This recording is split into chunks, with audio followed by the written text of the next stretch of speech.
Hello everyone. स्वागत है आपका अपने YouTube channel IGNOU 90 plus marks पर। और आज की इस क्लास में हम 3 शासन प्रणालियों के बारे में पढ़ेंगे। कौन कौन सी? राजतंत्र, लोकतंत्र और तानाशाही। ठीक है, तो इन तीनों जो शासन प्रणालियां हैं इनके बारे में आज हम पढ़ने वाले हैं। तो शुरू करते हैं। सबसे पहले राजतंत्र क्या होता है देखेंगे। ठीक है, मोनार्की क्या होता है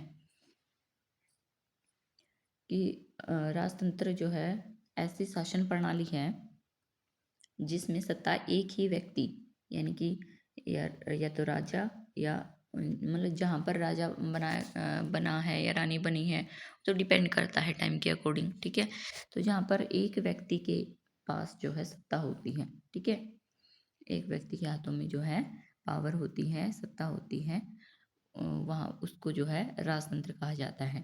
ठीक है, और ये जो है वंश के आधार पर चलती है, वंशानुगत होती है ये। वंशानुगत कैसे होती हैं कि फॉर एग्जाम्पल मान लो अभी ये व्यक्ति जो है, ये जो व्यक्ति है ये यहाँ का राजा है। ठीक है, फिर नेक्स्ट राजा कौन बनेगा? इसका जो बेटा होगा। ठीक है, यानी कि इसका उत्तराधिकारी जो है फिर वो राजा बनेगा। नेक्स्ट बनेगा फिर इसका जो पुत्र होगा, ठीक है, वो जो है राजा बनाया जाएगा अगला। ठीक है, तो ये होती है वंशानुगत जो प्रक्रिया होती है। ठीक है, इसी को जो है वंशानुगत प्रणाली या वंशानुगत प्रक्रिया कहा जाता है। यानी कि एक के बाद एक जो है उन्हीं का जो उत्तराधिकारी होता है वही जो है राजा या रानी जो है सत्ता को संभालती है। ठीक है, तो इसी जो प्रक्रिया को है इसी प्रक्रिया को जो है राजतंत्र प्रणाली कहा जाता है। ठीक है, यानी कि जब एक ही व्यक्ति के हाथों में सारी पावर होती है। ठीक है, ऐसे जो है पहले ज़्यादातर देखने को मिलता था, हालांकि अब भी है। इसके कुछ एग्जाम्पल हम देंगे इस चीज़ की। ठीक है, तो यहाँ पर जो है एक व्यक्ति के हाथों में सारी सत्ता होती है और इसकी कुछ विशेषताएं हैं, जैसे एक व्यक्ति का शासन। ठीक है, राजा जो है राज्य का सर्वोच्च अधिकारी होता है।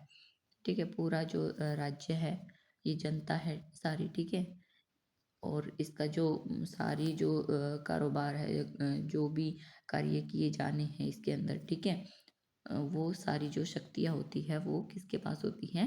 राजा के पास। यानी कि यहाँ पर जो प्रेसिडेंट, प्राइम मिनिस्टर, ये सब चीज़ें जो है नहीं पाई जाती। ठीक है, सारी जो चीज़ें हैं वो राजा के अनुसार ही यहाँ पर होती हैं।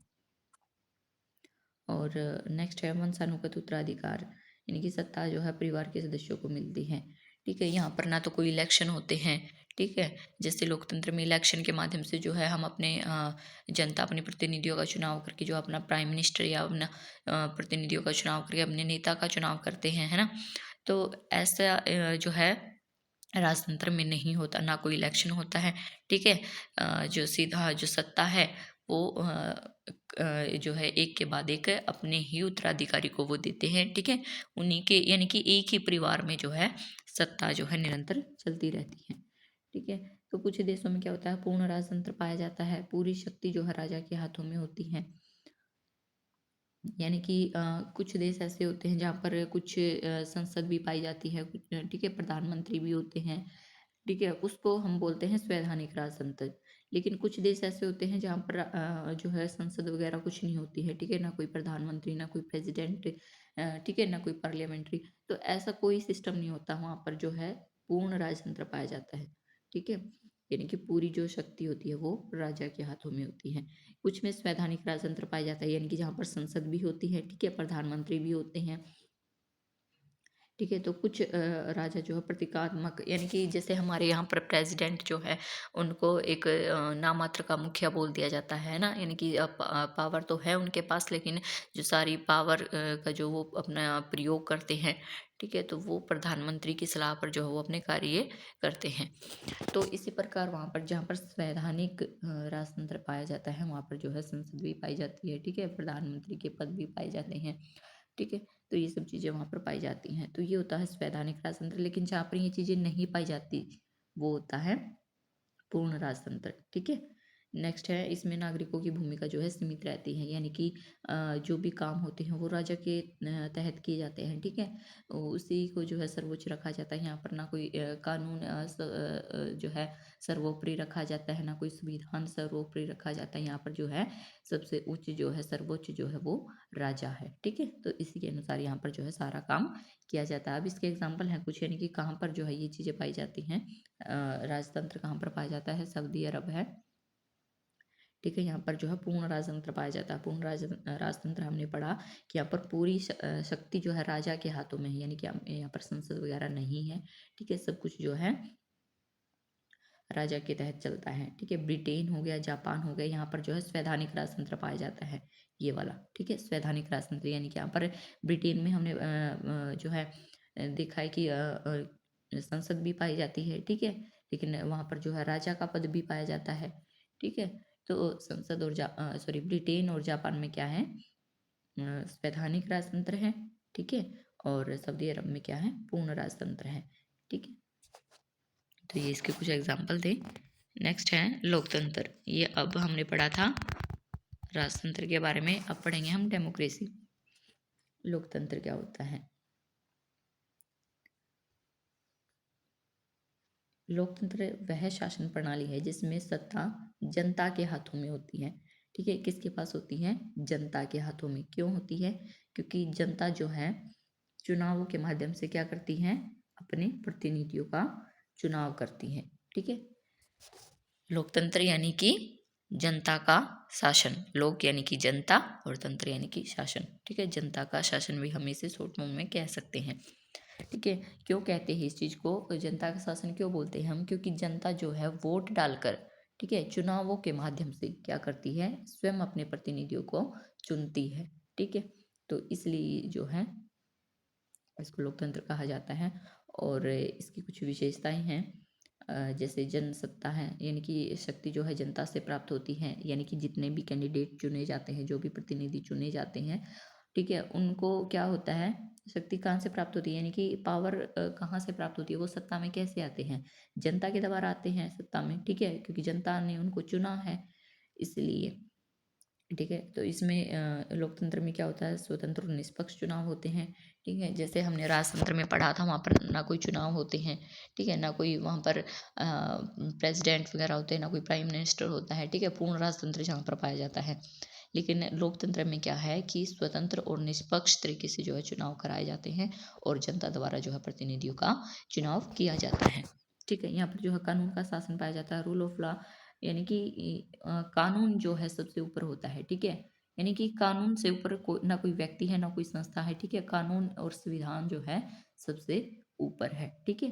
तो कानून का शासन यानी कि कानून के समक्ष समानता, यानी कि कानून के समक्ष जो है सभी व्यक्ति समान है, ठीक है। किसी के साथ कोई भी किसी भी प्रकार का भेदभाव नहीं किया जाता, और हमारे जो फंडामेंटल राइट्स हैं इनकी यहाँ पर जो है लोकतंत्र में सुरक्षा की जाती है, ठीक है। ये हमारे क्योंकि हमें पता है कि जब हमारे जो मौलिक अधिकार हैं, अगर कोई व्यक्ति जो है हमारे मौलिक अधिकारों का हनन करता है, तो हमें कौन सा अधिकार प्राप्त है, संवैधानिक उपचारों का अधिकार, यानी कि हम जो है सुप्रीम कोर्ट में, हाई कोर्ट में जो है अपील दायर कर सकते हैं इसके खिलाफ, ठीक है। तो नेक्स्ट है,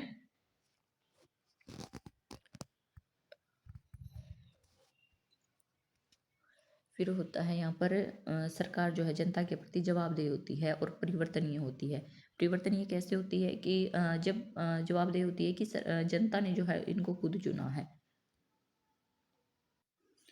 तो जब जनता इनको सत्ता में लेकर आती है अपने प्रतिनिधियों को, तो वो जो है जनता के प्रति जवाबदेह भी होते हैं, ठीक है। और परिवर्तनीय किस प्रकार होते हैं कि अगर जनता ने जो है गलत प्रतिनिधि को चुन लिया है, मान लो उन्होंने जो है उनके हितों की पूर्ति नहीं की है, उनके अनुसार जो है वो कार्य नहीं कर रहे हैं, ठीक है। तो जनता को जब लगता है कि ये प्रतिनिधि जो है हमने गलत चुन लिए हैं, ठीक है, तो नेक्स्ट जब वो चुनाव होते हैं तो क्या करते हैं, उनको वोट नहीं डालकर क्या करेंगे, किसी दूसरे कैंडिडेट को जो है वो अपना वोट डालेंगे और उसको जो है चुनेंगे, ठीक है। तो सरकार जो है परिवर्तन इस प्रकार होती है इसमें।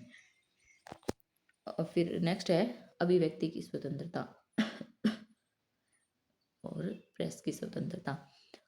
कि हमने ये जो चीज़ है वो फंडामेंटल राइट्स में भी पढ़ी है कि हमें जो है अभिव्यक्ति की स्वतंत्रता, कहीं पर आने जाने की, देश के किसी भी कोने में हम आ जा सकते हैं, ठीक है। अपने विचारों की अभिव्यक्ति कर सकते हैं, यानी कि अपने विचारों को अभिव्यक्त कर सकते हैं, यानी कि एक दूसरे के साथ आदान प्रदान कर सकते हैं, ठीक है। हमें भाषण देने की स्वतंत्रता होती है, संगठन समूह बनाने की स्वतंत्रता होती है। तो ये सब हमने जो है मौलिक अधिकारों में पढ़ा था। तो ये चीज़ जो है लोकतंत्र में पाई जाती है। सत्ता जो है 3 भागों में विभाजित होती है। विधानपालिका, कार्यपालिका और न्यायपालिका, ठीक है। तो ये चीज़ हमने अलग से वीडियो में डिस्कशन किया है इसके ऊपर पूरा, ठीक है। तो यहाँ पर जो है जहाँ पर लोकतंत्र पाया जाता है वहाँ पर सत्ता जो है 3 भागों में विभाजित होती है। विधानपालिका, कार्यपालिका और न्यायपालिका। विधानपालिका जो है कानून बनाती है, कार्यपालिका उनको लागू करती है और न्यायपालिका जो है उनको कानून तोड़ने वालों को जो है दंड देती है, यानी कि उनको सुरक्षित रखती है एक प्रकार से, ठीक है। तो ये एग्जाम्पल हैं जहाँ पर लोकतंत्र पाया जाता है। भारत में, अमेरिका में और फ्रांस में जो है लोकतंत्र शासन प्रणाली पाई जाती है। नेक्स्ट है तानाशाही। डिक्टेटरशिप क्या होता है कि तानाशाही जो है